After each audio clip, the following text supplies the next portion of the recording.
I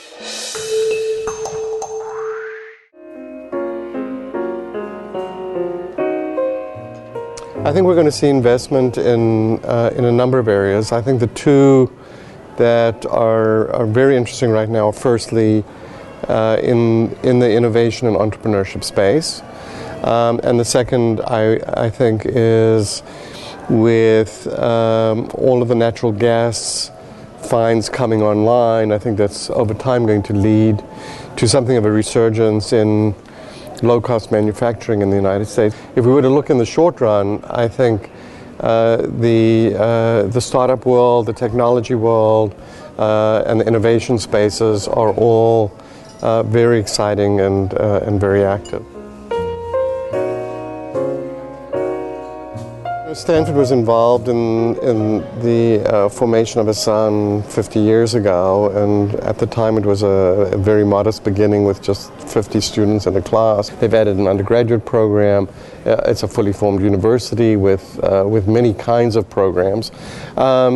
So tremendous growth and accelerating growth, which I think is consistent with the growth in the Peruvian economy in the last decade. I think there's a big need for the kind of education that his son continues to provide. When I look at his son today and I think about what's going on at Stanford is globalization of management education. So I think the leading schools of management have to become global because the world of business is global. One of the really interesting features of Silicon Valley is that there is a culture in Silicon Valley that accepts failure.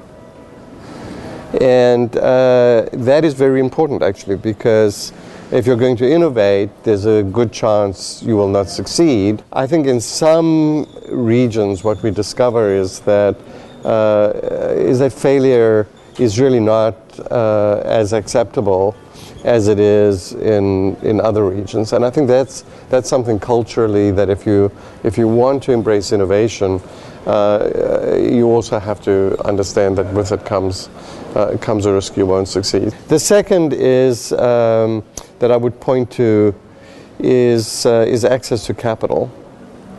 And what I think we see is that there is actually no shortage of capital at large in the world, but not all companies present themselves to the providers of capital in a way that makes them recognizable to those sources of capital as potential candidates for investment. What we find is that yes, some of your approaches to bringing that technology to bear are going to have to be different.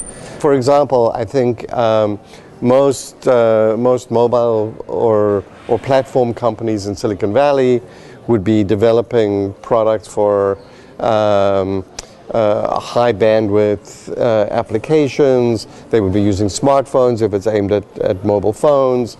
But if you go to West Africa, where I just was, you see incredibly innovative solutions where people are using SMS technology, using very small numbers of characters to provide very powerful applications to people for whom that is the only technological platform that they have. And so often you see people having to be more inventive, actually, more creative, because the technological forms that can be used to reach a broad audience are different than they are in some other parts of the world.